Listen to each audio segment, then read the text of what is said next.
नमस्कार मित्रों, जय श्री राम। स्वागत है आपका मेरे YouTube चैनल और मेरे ब्लॉग में मैं और मेरे अनुभव में।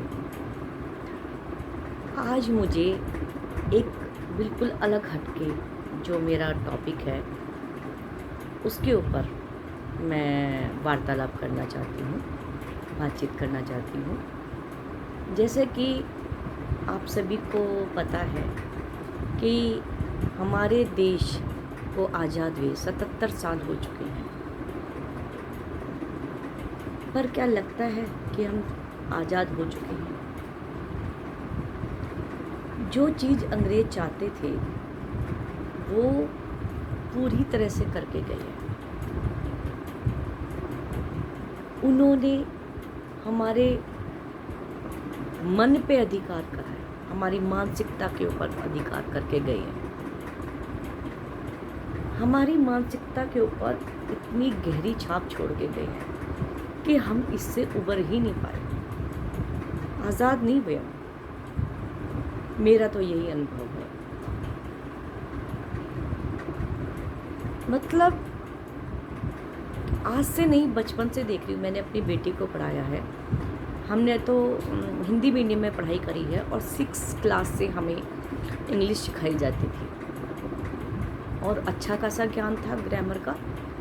मेरी बेटी को मैंने ही ग्रामर अच्छे से सिखाई है। वो इंग्लिश मीडियम से यानी माध्यम से पढ़ी है। मैंने स्कूल में टीचिंग भी करी है। उसके स्कूल में मैंने देखा है उन बच्चों की ग्रामर ज़्यादा कमज़ोर थी जो इंग्लिश माध्यम से पढ़ रहे थे और हमारी ज़्यादा मजबूत थी जो मतलब हमने हिंदी माध्यम से जो शिक्षा ग्रहण करी है।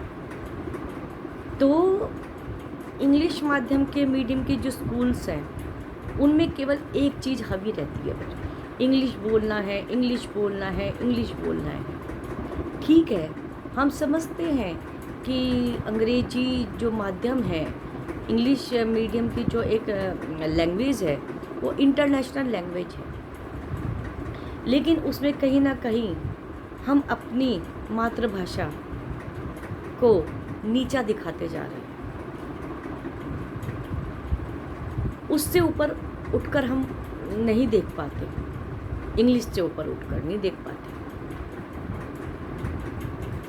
कोई भी व्यक्ति वार्तालाप करेगा, बातचीत करेगा एक दूसरे से, जब तक वो एक पूरे वाक्य में कम से कम 5 या 6 वर्ड इंग्लिश के नहीं बोलेगा, तब तक वो समझता है कि मेरा जो एक स्तर है जीवन जीने का, यानी स्टैंडर्ड जिसको बोलते हैं, स्टैंडर्ड ऑफ लिविंग, वो शायद डाउन है, कमज़ोर है।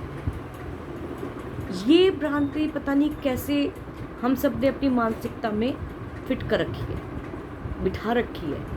इतनी हावी हो चुकी है हम पर इंग्लिश। अभी मैं सुबह मैं ब्लॉग्स भी देखती हूँ, तो पता नहीं विज़न के हैं या किसी उसके एक टीचर है, उन्होंने कुछ स्टूडेंट से बात करी। रशियन स्टूडेंट आए हुए थे, मतलब वहाँ से मेडिकल की पढ़ाई करके। रशियन नहीं, मतलब NRI थे, हमारे हिंदुस्तानी थे, और वो रशिया से मेडिकल की पढ़ाई करके, डॉक्टरी करके आए हुए थे। उन्होंने पूछा, भाई तुम जब वहाँ पे पढ़ाई करते हो डॉक्टर्स की, तो कैसे करते हो, इंग्लिश मीडियम में करते हो? उन्होंने कहा बिल्कुल भी नहीं, हमें वहाँ रशिया में पढ़ाया जाता है। तो कहने लगे कैसे मैनेज कैसे करते हो? कहने लगे हमें 1 साल का समय दिया जाता है, 1 साल के अंदर हमें रशिया लैंग्वेज सीखनी पड़ती है, भाषा, और तब हम रशिया के अंदर ही उसमें पढ़ाई करते हैं। लेकिन हमारे भारत में इंग्लिश मीडियम में पढ़ाया जाता है, इंग्लिश के माध्यम से। नंबर 2, दूसरा ब्लॉग मैंने देखा, प्री नर्सरी का बच्चा, उनकी मम्मी भी माँ थी जो मेरी तरह थी कि भाई हम हिंदी है, हम हिंदुस्तानी हैं, तो हमें हिंदी आनी चाहिए। अच्छी आनी चाहिए, पकड़ होनी चाहिए अपनी मातृभाषा पे। तो स्कूल गई, उसने देखा सिलेबस मिला, एक भी जो पुस्तक थी वो हिंदी की नहीं थी। वो गई, टीचर से पूछा कि ये क्या चक्कर है भाई, सारी बुक्स जो पुस्तक है, किताबें हैं, वो इंग्लिश की है, हिंदी की एक भी नहीं है। तो वहाँ पे एक दो अभिभावक और बैठे हुए थे, उनमें से एक महिला बोलती है, आपको क्या दिक्कत है? ये इसलिए है कि बच्चा प्रॉपर वे में, मतलब सही ढंग में घर पे भी इंग्लिश में ही बात करे। इतनी हावी हो चुकी है हम पे इंग्लिश। चाइना, फ्रांस, कोई भी राष्ट्र है, सबके यहाँ अपनी भाषा बोली जाती है। चाइना का तो अपना इंटरनेट का वो है, बताओ आप। तो हम ऐसे क्यों हैं? हम कब इस गुलामी से आज़ाद होंगे? क्यों उन लोगों को गवार समझा जाता है जो इंग्लिश में बात नहीं कर सकते? संस्कृत को कोई नहीं पूछता, जबकि कंप्यूटर ने भी ये बात एक्सेप्ट करी है कि संस्कृत जो भाषा है वो पहली ऐसी भाषा है जो सबसे ऊपर है, उसी से सब भाषाएं बनी हैं। और संस्कृत हमारी हिंदी भाषा की जननी है। ठीक है, मैं मानती हूँ, मैंने भी अपनी बेटी को सिखाई है, फर्राटेदार इंग्लिश बोलती है, कोई पकड़ नहीं सकता। मैंने ही उसकी ग्रामर मजबूत बनाई है, लेकिन मैंने उसे अपनी मातृभाषा में बात करने पे ज़्यादा जोर दिया।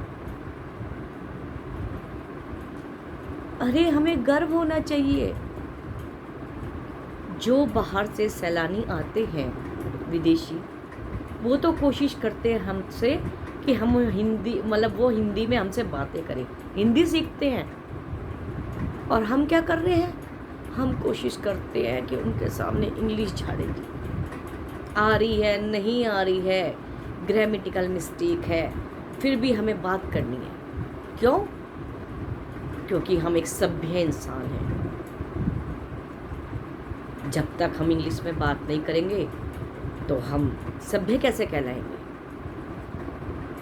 जब तक हम छुरी कांटे से खाना नहीं खाएंगे, ये 5 उंगली जिसमें पंचतत्व का हमें वर्णन किया गया है इनके अंदर, उनको ऐसे भोजन करना है, वो छोड़ के हम छुरी कांटे से जब तक खाना नहीं खाएंगे, तब तक हम सभ्य कैसे कहलाएंगे? तो मुझे तो ये सब समझ नहीं आता। मैंने तो सोचा है, मैं तो अब हिंदी में ही बात करती हूँ। क्यों? मेरी वो जो टंग है, मातृभाषा है, वो हिंदी है और मुझे गर्व है, सनातनी भाषा है। तो हमें तो अपनी भाषा पे गर्व होना चाहिए। मैं गढ़वाली हूँ और आप यकीन करेंगे, जहाँ भी 4 गढ़वाली या 1 गढ़वाली कोई भी मुझसे मिलता है, मैं फ़ौरन गढ़वाली में बात करती हूँ, हिंदी में बात नहीं करती। या मतलब ये नहीं दिखाती कि मुझे अपनी क्षेत्रीय भाषा नहीं आती है। ऐसा नहीं होना चाहिए। अपने बच्चों को हिंदी की महत्ता सिखाइए, बताइए कि हिंदी कितनी ज़रूरी है हमारी लाइफ में। इंग्लिश आनी चाहिए उतनी कि हम एक दूसरे की भाषा समझ सके, कन्वर्सेशन, व्याख्या व्यक्त कर सके अपने भाव, जो दूसरे उसके देश के व्यक्ति आ रहे हैं हमारे यहाँ, इतनी आनी चाहिए। लेकिन ये नहीं कि हम अपने देश में ही इंग्लिश में बात करते हैं। तो मेरा आज का अनुभव यही कहता है कि हिंदी अपनाइए, और सारा वार्तालाप हिंदी में कीजिए। ये गुलामी छोड़िए, अपने ऊपर हावी मत होने दीजिए। इसी के साथ अगर आपको मेरा ब्लॉग अच्छा लगे तो मुझे कमेंट करके ज़रूर बताइएगा कि आपको हिंदी कैसी लगती है। मेरे कमेंट बॉक्स में आके ज़रूर बताइएगा आप कहाँ से बात कर रहे हैं। और इसी के साथ मैं वीडियो को ज़्यादा नहीं खींचूँगी। मेरा अनुभव यही है, मैं अपना अनुभव बस बताना चाहती हूँ कि हमें मानसिकता को अपनी गुलाम नहीं बनाना है। और इसी के साथ अपने आसपास सफाई रखिए, पेड़ ज़रूर लगाइए, ग्रीनरी ज़रूर लगाइए, माता पिता अपने बच्चों का ध्यान रखिए, बच्चे माता पिता का ध्यान रखिए, अच्छे संस्कार अपने बच्चों को दीजिए।